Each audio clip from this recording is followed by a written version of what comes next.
कल्याणं तिरुवणहिदमधुरविसदवकाणम् अन्तातीदगुणाणं नमो जिनाणं जिदभवाणं। कुंदकुंदाचार्य भगवान की जय।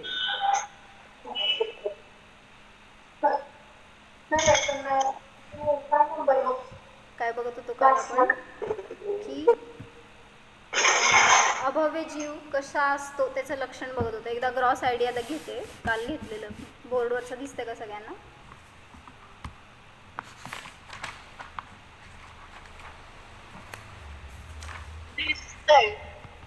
अभव्य जीवाचे वर्णन करताना असं खुलासा केलाय की एवढं सामान्य माहिती आहे आपल्याला की जो मोक्षाला जाण्याची पात्रता ज्याच्यात नाही किंवा सम्यक दर्शन प्राप्त करण्याची योग्यता ज्याच्यामध्ये नाही त्याला अभव्य म्हणतात. हे सामान्य लक्षण सांगितलं होतं.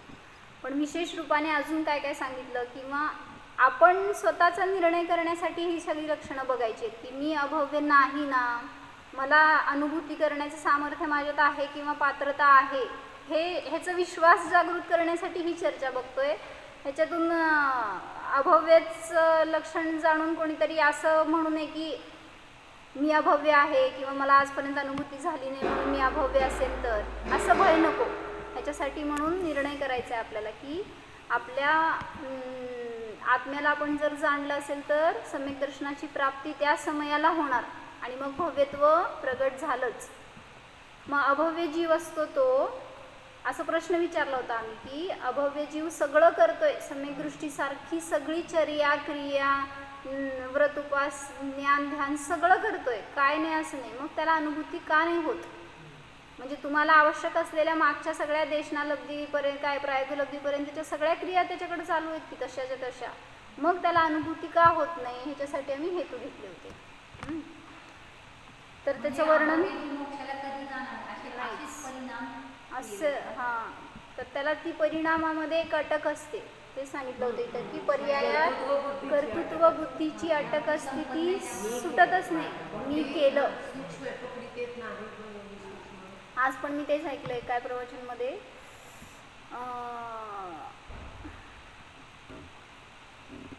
मी करता आहे असं अज्ञानी जीव आणि ज्ञानी जीवाचं लक्षण करताना त्यांनी सांगितलं की तो किती अहमचा भाव नसतो सुटत अज्ञानीचा, म्हणून त्याच्या ठिकाणी कर्तृत्व बुद्धी असतेच.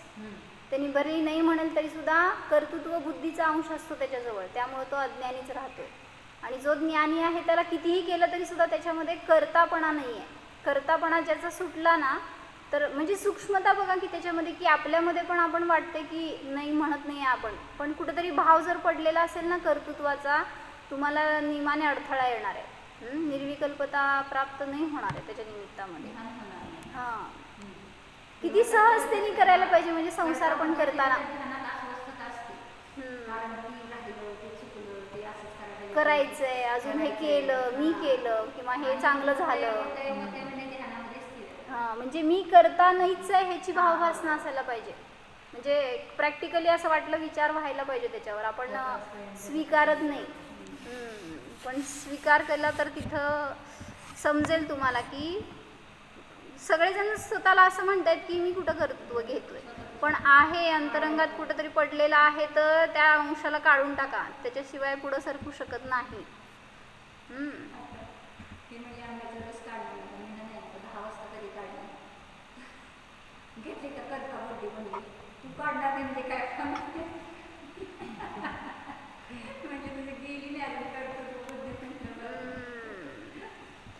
तुम्ही पुण्य करा म्हणून की तिथं तयार असते, तुमच्या पुण्याने तुम्हाला पाहिजे ती गोष्ट मिळणार आहे. चला, तर काय सांगितलं, जो अभव्य आहे तो महत् प्रयत्नाने पराकाष्ठेच्या उग्र तपश्चर्येने सुद्धा सम्यक दर्शन व मोक्षाला प्राप्त करू शकत नाही. त्याच्यात तशी स्वभावानेच योग्यता नसते. जेवढे जीव आहे त्या सर्वांमध्ये केवळ ज्ञानाची शक्ती आहेच, अभव्यामध्ये सुद्धा आहे.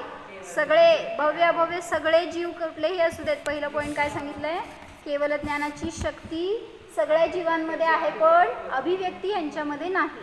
दुसरं स्पेशल सांगितलं, अवधी ज्ञानावरण आणि मनपरे ज्ञानावरण नियमाने त्यांच्याजवळ असतंच, होणार नाही का? सम्यक दर्शनच प्राप्त होणार नाही तर कुअवधीच असणार असेल तर सुअवधी नाही होणार किंवा मनपरिज्ञान तर शक्यच नाही आहे. त्यामुळं सांगितलं त्यांच्या ठिकाणी केवळ ज्ञानावरण, मनपरिज्ञानावरण आणि अवधी ज्ञानावरण हे तिघांचं सत्व नियमाने असणारच. आणि अजून कुठलं असतं तर हे सांगितलं, ज्या ज्या प्रकृती सम्यक दृष्टीला असतात त्यांचं सत्व सोडून अन्य सगळ्या प्रकृतींचं सत्व ह्यांच्या ठिकाणी असू शकतं. कुठले? आहारक, आहारक अंगोपांग, तीर्थंकर, सम्यक मिथ्यात्व आणि सम्यक प्रकृती या प्रकृतींचं सत्व नियमाने सम्यक दृष्टीलाच, साधी असेल किंवा साधी मिथ्या दृष्टी असेल तर त्याच्याजवळच असणार, पण अनादि मिथ्या दृष्टी जो अभव्य जीव आहे त्याच्याकडे ह्यांचं सत्व नसणार. पुढं सांगितलं होतं हा जीव आगमधारी असतो. आगमधर म्हणून पण नाव दिलं जातं त्याला.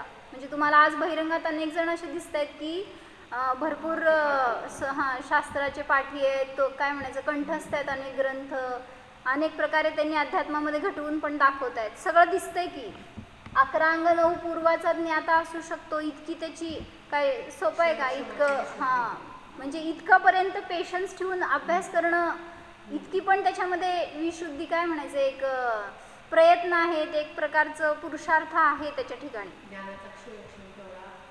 तेवढा पण असू शकतो.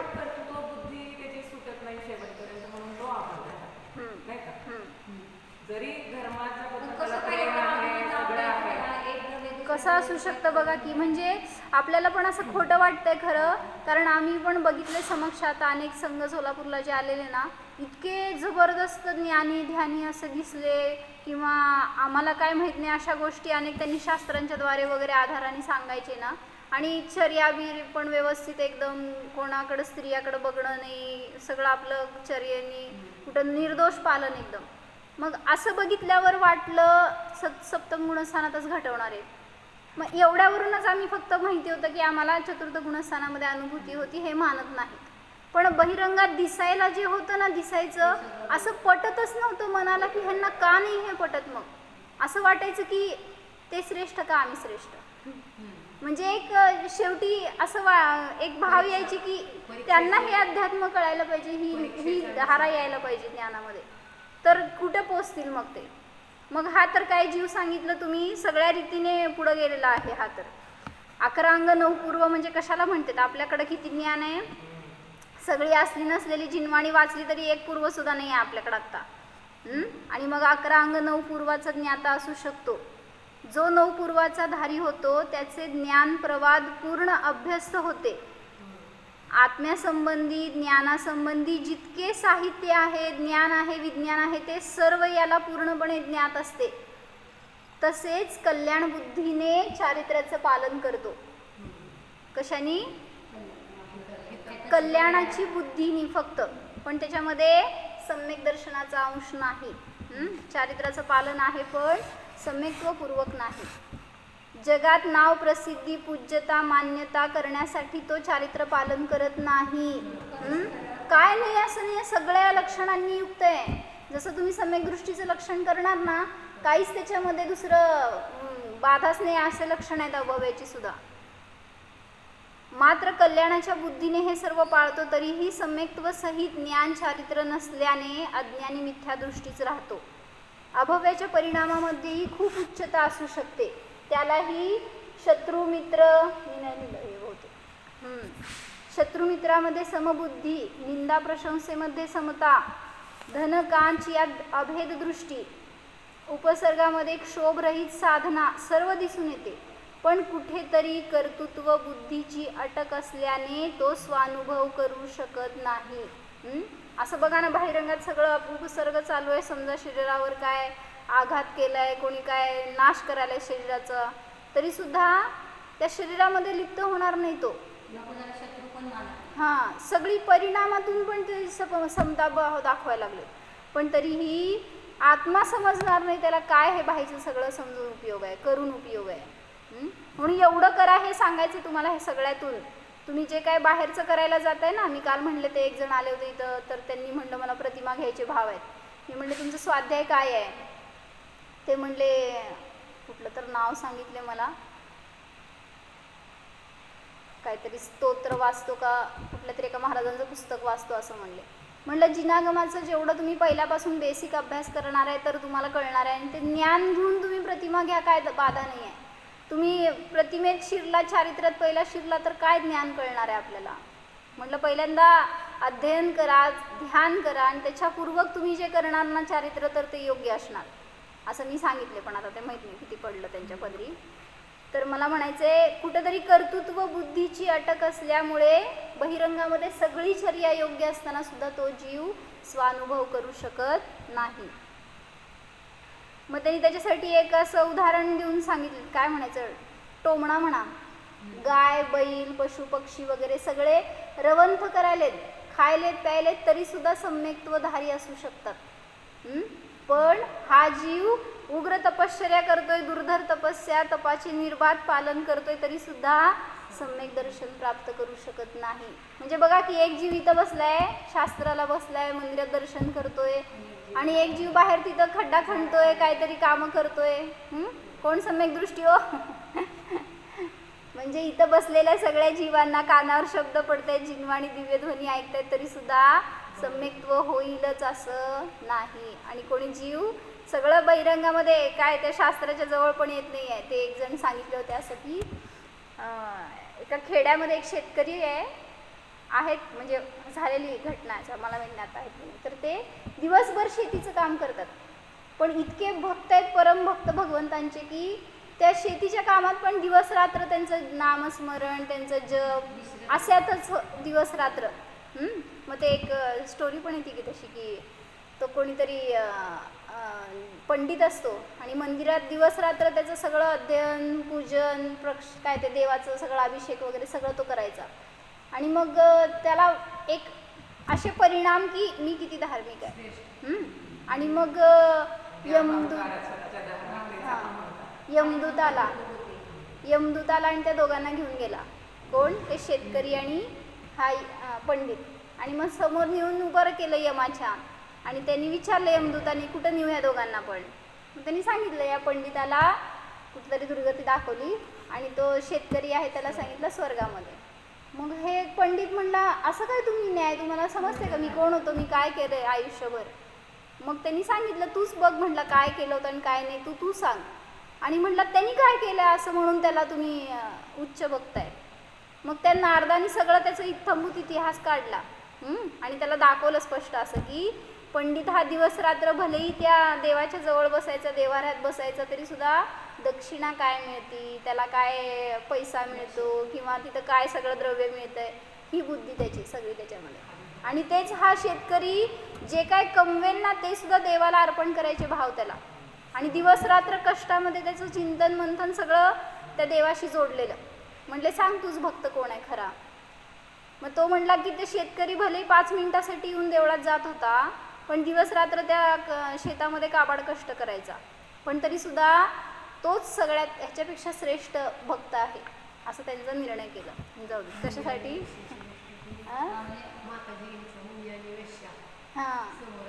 हां बरोबर. ही वेश्याचे भाव काय होते आणि त्या मुनींचे भाव.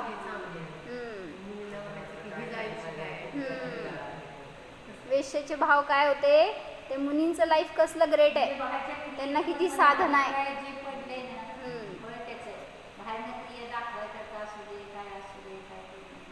त्या मुनींच्या समोर असते ती आरिका असते आणि तिचे भाव काय, तिच्या मागं किती पुरुष फिरतात, तिचं किती नशीब आहे किंवा हिला किती मान आहे सगळ्यांच्यामध्ये.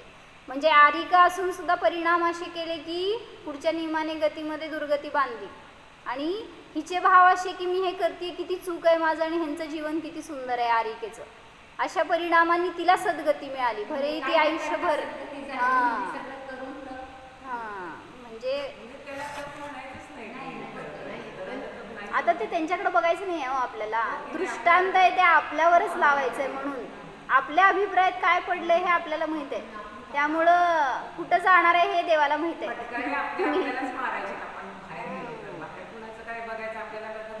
सगळ्या दृष्टांताचा सार हेच असतो की आपल्या जीवनात घटवा, आपण काय करतोय हे त्या आरिकेने केलं तसं आपण करतोय का, धर्मात शिरलाय किंवा धर्म सगळं करतोय पण धर्मबुद्धी किती आहे ह्याचं परीक्षण करण्यासाठी उदाहरण.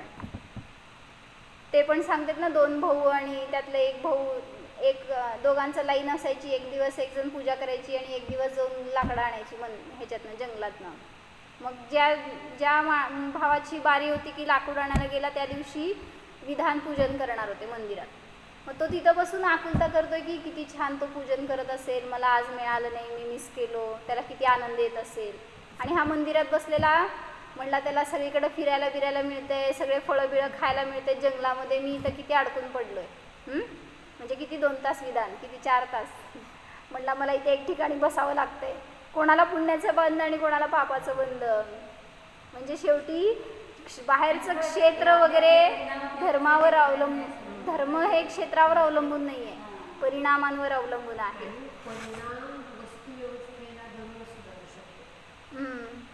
ज्ञान असायला पाहिजे ना त्याचं, त्याशिवाय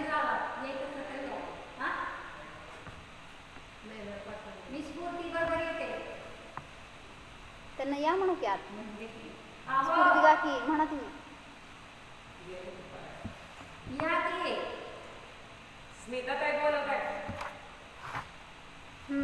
तर पुढं सांगितलं की अभव्य जीवाला घाणीमध्ये पिळलं तरी सुद्धा तो शत्रूवर एवढा सुद्धा द्वेष करत नाही. अशी कल्याण बुद्धी असून सुद्धा पर्यायामध्ये अडकलेला असतो. परतत्वाचा आश्रय करण्याची प्रकृती असल्याने तो निश्चय चारित्राने शून्य असतो.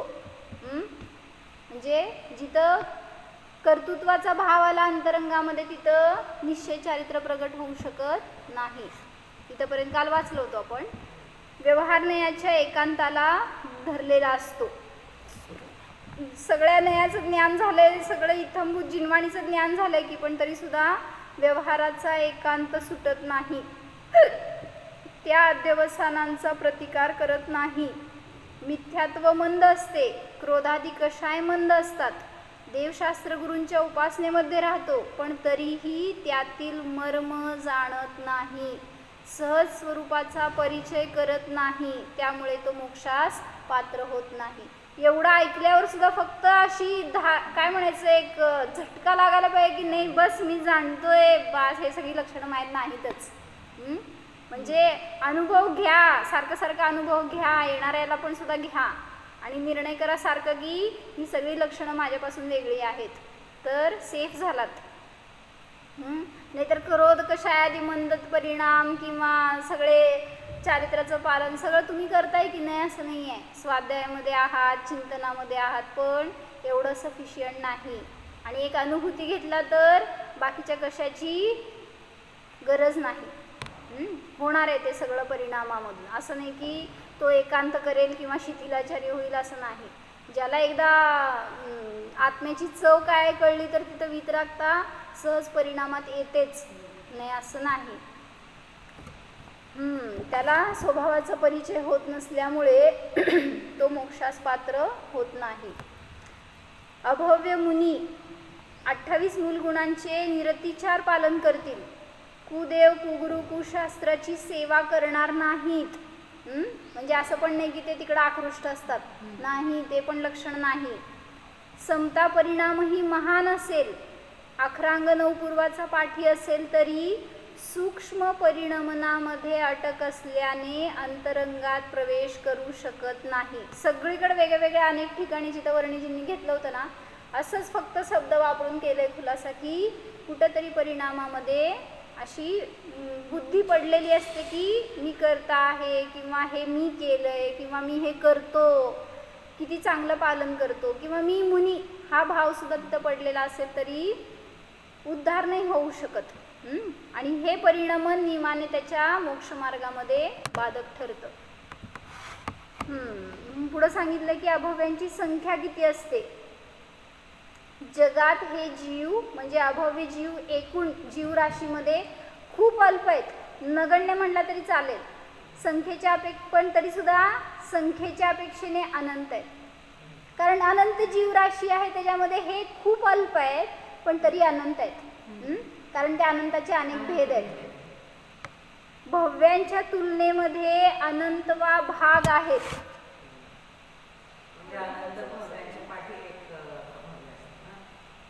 अनंत भव्यांच्या माग एक अभव्य. मग मला या कशाला ते या 5 मिनिटं.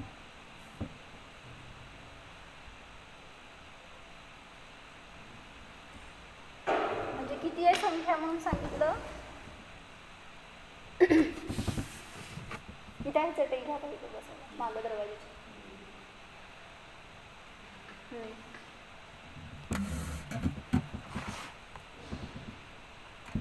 काय लिहिणार होतं मी. हां म्हणजे भव्य जीव किती आहेत. अनंत आहेत. त्याचा अनंतवा भाग किती झालं आहे उत्तर. कमी येणार ना. म्हणजे हे इतके अभव्य जीव आहेत असं सांगायचं आहे. फॉर एक्झाम्पल तुम्हाला सांगते मी बाय तर 10 एवढे जर भव्य जीव असतील तर अनंताची संख्या 1,00,000 घ्या. उत्तर किती येणार आहे. कमी येणार आहे ना. म्हणजे भव्य चुकलं का माझं.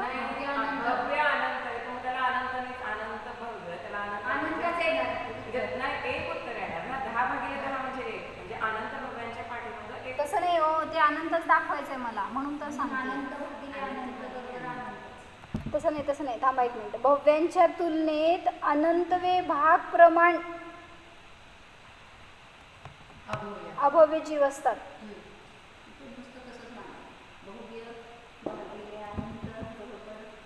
म्हणजे 1,00,000 जीवामध्ये एक अभव्य जीव धरा. एक एक्झाम्पल बरं का.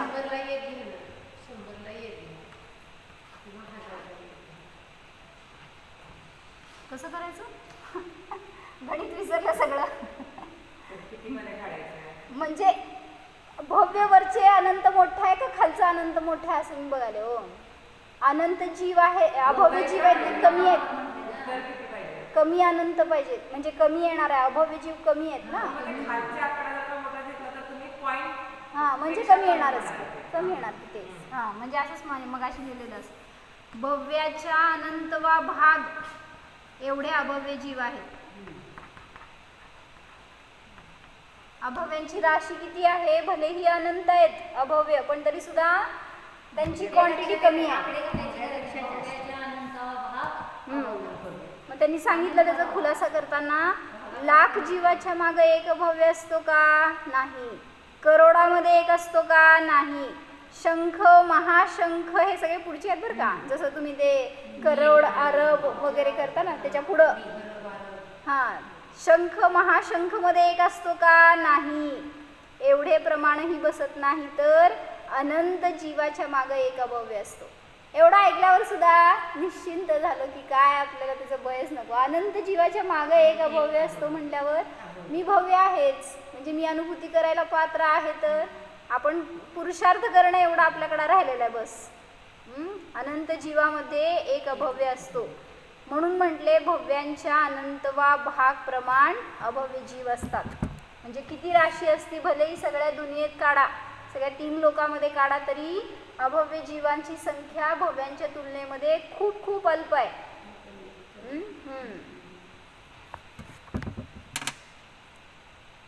निगोदामध्ये जास्त राशी आहे सगळ्यात. म्हणजे अभव्यांची असं नाही म्हणते. जीवाची राशी निगोदामध्ये अधिक आहे. त्यामुळं इथं आत्ता आपण आलोय तर इथं जीव किती त्याच्यामध्ये संख्या मनुष्यांची संख्या तर 29 अंकप्रमाणे एवढीच आहे. त्यातले पण आत्ता आपल्या इथं असणारे जीव तर खूप अल्प झाले. आणि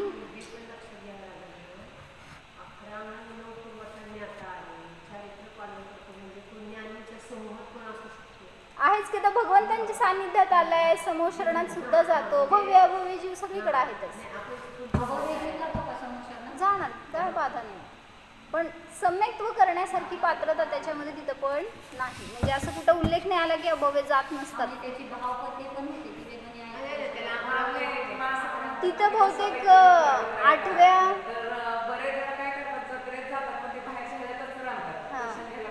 असं सांगितलं.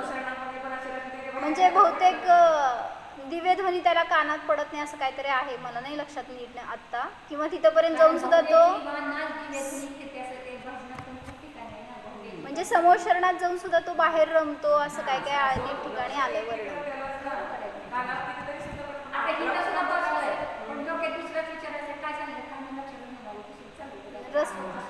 काढायचा घरी जाऊन. चला. म्हणजे प्रत्यक्ष दिसताना आपण कर्तृत्व बुद्धी किती दिसली तरी आपल्या मनासाठी काय होत नाही किंवा आपण नसलो तिथं तरी काय राहत नाही हे पदोपदी अनुभवलं घेतात असं मला काय म्हणायचंय. त्यामुळे किती खोटं किती खोटी चिंता करणार. सगळं पदरात पडलं, सगळं मिळालं, सानिध्य अनुकूलता, तरी सुद्धा सम्यक्त्व करायचं कार्य तुमचं आहे. त्यामुळं कोण करवून देणारं नाहीये तुम्हाला. ते देव मिळू देत, गुरु मिळू देत, शास्त्र मिळू देत, पण सम्यक दर्शन प्राप्त करायचं तर तुम्हालाच करावं लागणार आहे. म्हणून पुरुषार्थ या पर्यायात करा. इतक्या विपरीत परिस्थितीत त्या सिंहाच्या जीवाला झालं. कुठं काहीच बाधा नाही आहे हे सांगायचंय. शरीर पण बाधा करणे, शरीरामध्ये असतानाच केवळ ज्ञान होते. तुम्ही म्हणणार आम्हाला ऐकायलाच मिळत नाही, आम्हाला घरी कोण नाही, आमच्या गावात कोण येत नाही वगैरे. ज्याला एवढं कळलं ना देह भिन्न आहे आणि शरीर जीव भिन्न आहे, ते शिवबुद्धी मुनी अनुभूती करू शकतात एवढ्याशा ज्ञानावर. ते केवळ ज्ञान प्राप्त करून मोक्षाला जाऊ शकतात. आपल्याला काय नाही मिळालं मग. हां, सम्यक दर्शन त्यांना प्राप्त होऊ शकतं. काय अनुकूलता आहे त्यांना तर. न काय देवदर्शन रोज मिळते, न शास्त्र मिळते.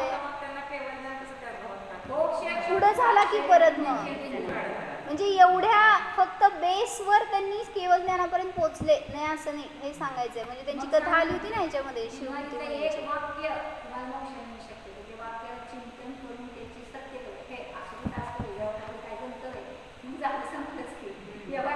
स्वतःहून केवळ अशा परिणामांनी स्वतःहून केवळ ज्ञानावरण बांधतो हे कळत नाही आपल्याला. आपण सारखं व्यवहारात असा असतो का, व्यवहारात असा असतो का, कशाची बाजू.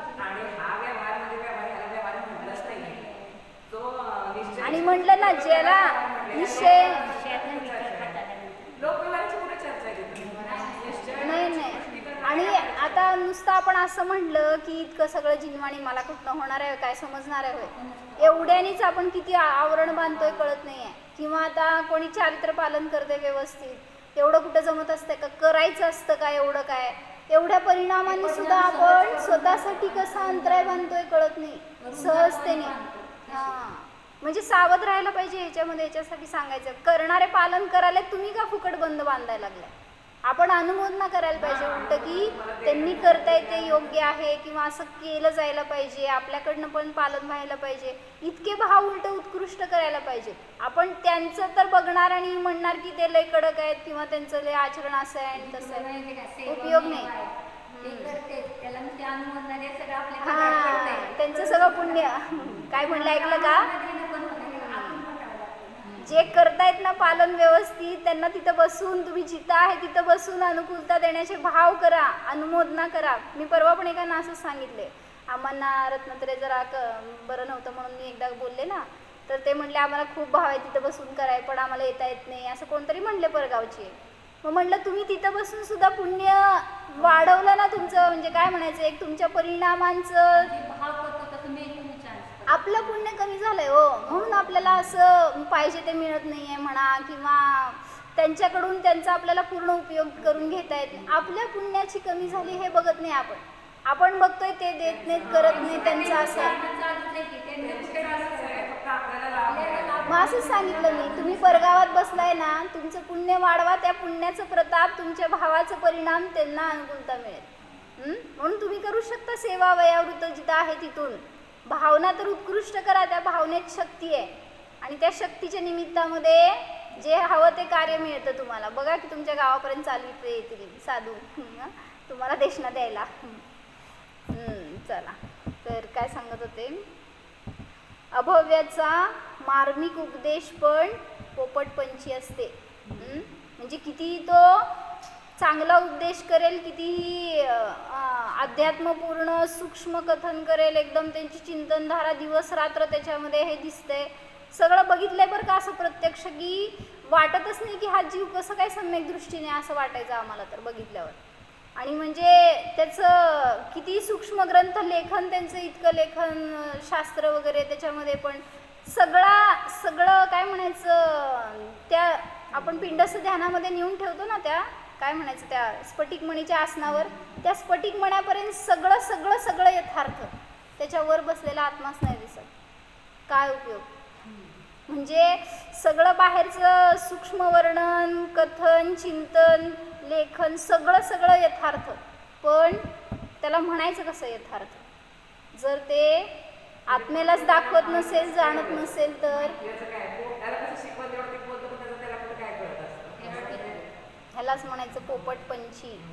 किंवा मला होती तुम्हाला होत नाही असं सुद्धा सांगणारा जीव सम्यक दृष्टी कसा असणार? पूछूगा की याद? आगमधर असणारा अभव्य उपदेश देताना परिणमनात आत्मबुद्धी ठेवू नका हे सांगतो. काय म्हणले?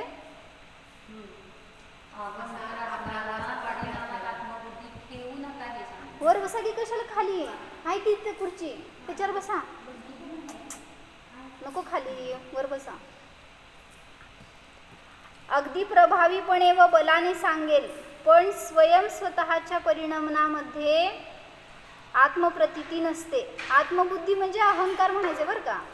आगमधारी जीव अभव्य आहे, उपदेश देताना तुम्हाला सांगेल की परिणमनामध्ये आत्मबुद्धी ठेवू नका, म्हणजे अहंकार ठेवू नका, मम बुद्धी ठेवू नका. पण स्वतः अगदी प्रभावीपणे बलाने सांगेल, पण स्वतःच्या परिणमनामध्ये आत्मप्रतीती नसते. अत्यंत सूक्ष्म कथन, गहन चर्चा करेल, पण स्वपर्यायात स्वभावाच्या ज्ञप्तिरूप चर्येचा अभाव असतो. मोक्षाची श्रद्धाच करत नाही. पुढे सांगितलं असं समयसारच्या. मी ह्याच्यासाठी सगळे कलेक्शन पण घेतले होते की कुठल्या कुठल्या शास्त्रांमध्ये अभव्याचं वर्णन आलं. मध्ये विचारलं होतं बहुतेक मी तुम्हाला पण कोणाकोणाला. अजून पण काढा. समयसारमध्ये पण अनेक गाथा दिल्या आहेत. इवन बहुतेक ह्याच्यात पण आले काय तुमच्या अष्टपाहुडमध्ये अनेक गाथा आल्यात अभव्य कोण आहे असं. थोडं कलेक्शन केलं तरी आपल्याला आचार्यांचे सगळीकडचे भाव कळतात काय सांगायचं आहे. मग ह्याच्यात सांगितलं ना समयसारच्या 274-75 गाथेमध्ये सांगितलंय. सद्दहदीय पत्तेदीय रोचेदीयतः पुण्य फासेदी धम्मं भोगनिमित्तम नदुसोकम खयनिमित्तम मोक्षम तु असद्दहंतो अभव्य सत्तो दुजो अधियज्य पाठोण करेदी गुणम असद्दहंतस्स नाणम तू. म्हणजे सांगितलं मोक्षाचं अश्रद्धा नसणारा जीव अंगपूर्वधारीचा अभ्यासी असेल, पाठ काय म्हणायचं तेवढा अभ्यासू असेल, तेवढा त्याचं पाठ असेल, कंठस्थ असेल, पण पाठोण करे दिगुणम त्याचा तो पाठ त्याला गुणकारीच नाही आहे. का? असद्दहंतस्स नाणम तू. ज्ञानाचं अश्रद्धा नाही, मोक्षाचं अश्रद्धा नाही, तर कितीही त्याचा आगमाचा पाठी असेल तरी ते त्याच्या गुणकारी नाही. असे अनेक त्यांनी 2-3 गाथा पुढं मागं घेतल्यात. अजून काढा, अजून हुकून तुम्ही पण. तर मोक्षाचा श्रद्धान करत नाही म्हणून 11 अंग पूर्वधारी असतानाही त्याला ज्ञानी म्हणता येत नाही. कोणाला ज्ञानी म्हणायचं? हे काय फक्त शाब्दिक शास्त्र शिकलेला ज्ञानी असतो असं नाही. ज्याला त्या ज्ञानाची चव कळली, त्या ज्ञानाचा अनुभव आला, तर तोच ज्ञानी आहे. मग त्याचं बहिरंगात कितीही ज्ञान असेल नसेल त्याच्यावर अवलंबून नाही. मग प्रश्न विचारलाय, जर अभव्य जीव आगमधर आहे तर त्याला अज्ञानी का म्हणता? मग काय मग अज्ञानी कसं म्हणायचं? काय उजू का ज्ञानी का अज्ञानी? ज्ञानी का अज्ञानी? या सगळ्याचा सार जो आहे तो त्या 11 पूर्वाचा सार जो आहे तत्वसद्ध म्हणजे ते सांगत नाही का कुठं 36 मंदिर चाललेलं आहे, ठरतं की बोलायचं नाही म्हणजे लवकर पोचू आपण आणि मग ते बरोबर बोलायचं नाही. आपलं काय ठरलं वरती गेल्यावरती बोलायचं. छान. चांदीचे तसं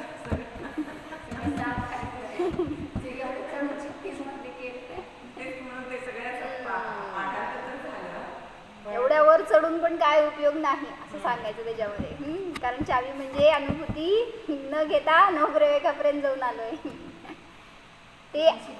तर अभव्य जीव आगमधर आहे तर अज्ञानी का म्हणता?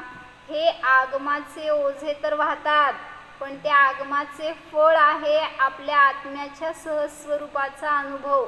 हे त्याचे नसते म्हणून त्याला अज्ञानी म्हणले जाते. शब्दाचं ज्ञान म्हणजे ओझं झालं नुसतं. कारण नुसतं शब्द शास्त्रात म्हणले पण कचरा आहे हा. द्रव्यश्रुत म्हणजे काय आहे तुमच्या ज्ञानामध्ये? हा, म्हणून थोडं वाचा पण भाव ग्रहण करा, हेच सांगतात आचार्य सगळीकडं. तुम्ही पूजन करताय ना, जाऊ दे स्वाध्याय नाही करत, वेळ नाही मिळत, पूजन करताय तर त्या पूजनातनं सुद्धा भाव मिळाला तरी लय झालं. कुठून तरी त्या भावाकडे जायचंय, त्या आत्माकडे जायचंय आपल्याला. त्यामुळं तुमचं काही क्रिया असू दे बाहेर, पण त्या सगळ्यातून तुम्ही ओढ असेल ना स्वभावाची, परिचय असेल तर तुम्ही करता ते सगळं योग्य आहे. किंवा तुम्हाला तो मार्ग मिळणार आहे. पण हा अभव्य जीव नुसतं शब्दाचं भंडार गोळा करत राहतो पण अनुभव करत नाही. त्याला धर्माची श्रद्धा तर असते, परंतु ती भोगाच्या निमित्ताने असते. कर्मक्षयाच्या निमित्तरूप धर्मश्रद्धान त्याला नसते. शुभक्रिया मात्राने धर्माचे ज्ञान व आचरण केल्याने, त्याचीच वारंवार भावना व वृत्ती केल्याने हा जीव ग्रेवेकापर्यंत पोचतो. काय म्हणले? शुभक्रिया मात्राने, भाव पण नाही म्हणले, शुभक्रिया मात्राने धर्माचे ज्ञान करतो, आचरण करतो, वारंवार भावना वृत्ती सगळी दिसून येते. म्हणजे चारित्र्य आणि ज्ञान सगळं दिसून येते शुभ रूपाने. पण तेवढ्यावरून तो ग्रेवेकापर्यंत जातोय, पण त्याच्यावर नाही जाऊ शकत. तरीही मुक्तिपद प्राप्त करू शकत नाही. कारण अशाच कर्माचे निमित्त असताना त्याच्या उपादानात अयोग्यता वर्तते. स्वभावावर दृष्टी जातच नाही. बाह्य कोणत्याही चिन्हांनी भव्य अभव्यत्वाचा निर्णय करता येत नाही. तुम्ही जरी हे सगळं चिंतन ऐकलंय, वर्णन ऐकलंय, तरी सुद्धा कोणाच्या समोर जाऊन उभारू नका आणि सांगू नका की तू भव्य किंवा अभव्य आहे. फक्त हे सगळं स्वतःचा निर्णय करण्यासाठी वाचतोय आपण. हां हां, दुसऱ्याचा निर्णय करण्यासाठी जिनवाणीचं अध्ययन नाहीच, आपल्यासाठी आहे.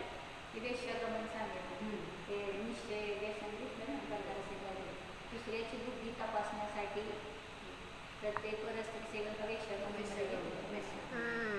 भव्य जीव देखील मिथ्यात्व अवस्थेमध्ये अभव्या समान शुभकर्म मात्रामध्ये निमित्तरूप भोगाचे श्रद्धान आचरण करण्यात कृतार्थता मानतो. हाच जीव पुढं आत्मपरिचय करू शकतो. काय म्हटलं ते? भव्य जीव आहे पण मिथ्यादृष्टी आहे, त्याला पण बहिरंगात सगळं दिसतंय समान अभव्यासारखंच. शुभक्रिया करतोय, त्याच्यात आत्मबुद्धी पडली आहे, थोडीशी कर्तृत्वाची अटक आहे, सगळं दिसतंय त्याला. पण हा भव्य असल्यामुळं पुढं जाऊन परिचय करू शकतो आत्म्याचा, जाणू शकतो. पण अभव्य जीव इतकेच करू शकत नाही. म्हणून या भयंकर संसार दुःखापासून अनंत काळपर्यंत मुक्त व्हायचे असेल तर पुरुषार्थपूर्वक स्वतःला ओळखायला हवे. सम्यक रत्नत्रयाची प्राप्ती करणे हेच परमध्येय बनवायला हवे. धौलाच्या 7व्या पुस्तकात सांगितले आहे, जो निर्वाणाला पुरस्कृत करतो म्हणजेच त्याच्या सन्मुख होतो तोच भव्य. काय? जो निर्वाणाला पुरस्कृत करतो, त्याचं पुरस्कार करतो, पुढं जातो, त्याला सन्मुख होतो तोच भव्य आहे. यासाठीच आत्मानुभवनालाच सर्वश्रेष्ठ माना, जाणा व तो प्राप्त करण्याचा, त्यात स्थिर राहण्याचा सतत प्रयत्न करा, तर अनंत निर्विकल्पता व सुख सहज भोगायला मिळणारच. म्हणून एवढा निर्णय करा की मी भव्य आहे, मी जाणू शकतो स्वतःला. ते स्वतःला जाणल्याशिवाय कळणार नाही. म्हणून आम्हा म्हणते तसं ध्यानाला बसा, तर निर्णय केल्याशिवाय उठू नका की मी आहे, जाणतोय का, मी स्वतःला ओळखलंय का, मी आत्माच आहे हे मला पटलंय का, ह्याची अनुभूती कराल तर तुम्ही भव्यत्व प्रगट करणारच. म्हणून जाणा. हो,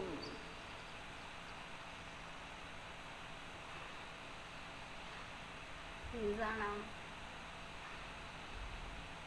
या सर्व द्रव्यश्रुताचा भाव ग्रहण करा.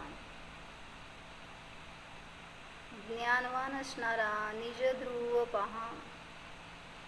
या सर्वापासून अस्पर्शी मी आहे जाणा.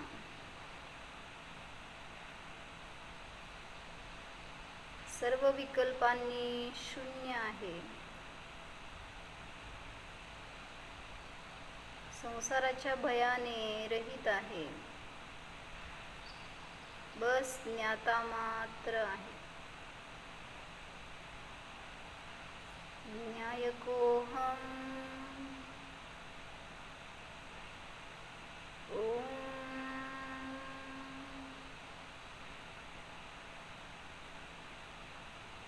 विसर्ज नमो